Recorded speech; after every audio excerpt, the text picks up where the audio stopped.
जय श्रीराम. मी अमोल कोते पाटील आणि भारत न्यूज मध्ये आपलं स्वागत आहे. मित्रांनो, शिर्डीमध्ये एका संतापजनक आणि अत्यंत धक्कादायक घटनेने खळबळ उडाली आहे.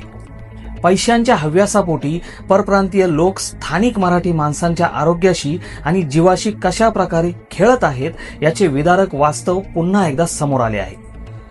येथील मुंबई कॅटरर्स नावाच्या एका परप्रांतीय व्यक्तीच्या मालकीच्या दुकानात बिर्याणीमध्ये चक्क गुटख्याची पुडी सापडल्याचा खळबळजनक प्रकार उघडकीस आला आहे. एका स्थानिक मराठी ग्राहकाने आपल्या कुटुंबासाठी या दुकानातून बिर्याणीचे पार्सल नेले होते आणि घरी आनंदाने जेवायला बसलेल्या या मराठी बांधवाला बिर्याणी खात असताना अचानक घशात तीव्र त्रास होऊ लागला.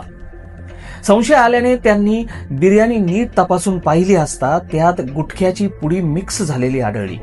संतापलेल्या ग्राहकाने तत्काळ दुकान गाठून जाब विचारण्याचा प्रयत्न केला, मात्र ग्राहकाचा रुद्रावतार पाहून तो परप्रांतीय मालक आणि त्याचे सर्व कर्मचाऱ्यांनी दुकान उघडे टाकून पळ काढला.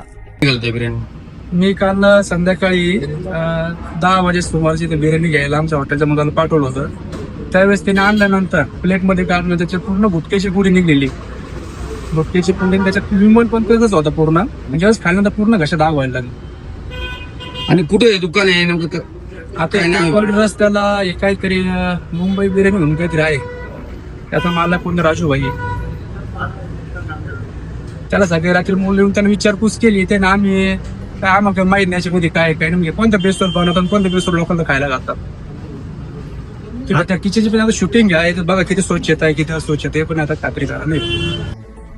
या घटनेची माहिती मिळताच आमची टीम कॅमेरे घेऊन घटनास्थळी पोहोचली. दुकानाची आतली परिस्थिती पाहून आमचे डोळेही चक्रावले. दुकानाची आतली अवस्था एखाद्या घराच्या बाथरूमपेक्षाही घाण होती. दुकानाच्या आतमध्ये चक्क उघडी गटार होती. अत्यंत किळसवाण्या पद्धतीने त्याच गटारीच्या शेजारी उघड्यावर चिकन आणि मासे कापून ठेवलेले होते. ग्राहकांना जेवण वाढण्यासाठी वापरली जाणारी भांडी अक्षरशः गटारीच्या तोंडावर पडलेली होती आणि त्यावर कित्येक माश्या घोंगावत होत्या. पार्सल पॅक करण्यासाठी वापरले जाणारे साहित्य सुद्धा अतिशय घाणेरड्या अवस्थेत ठेवलेले होते. हे परप्रांतीय लोक आपल्या राज्यात येऊन केवळ व्यवसाय करत नाहीत, तर घाणीचे साम्राज्य पसरवून मराठी माणसाला आजारपणाच्या आणि मृत्यूच्या दारात ढकलत आहेत. स्वच्छतेचे कोणतेही नियम न पाळता केवळ नफा कमवणे हाच या उत्पन्नाचा एकमेव उद्देश असल्याचे यावरून स्पष्ट झाले आहे. हा प्रकार म्हणजे सर्व मराठी माणसांसाठी धोक्याची घंटा आहे. आपण स्वस्ताच्या नादात किंवा चवीच्या नावाखाली अशा परप्रांतीय दुकानांवर गर्दी करतो, पण बदल्यात ते आपल्याला विष वाढतात.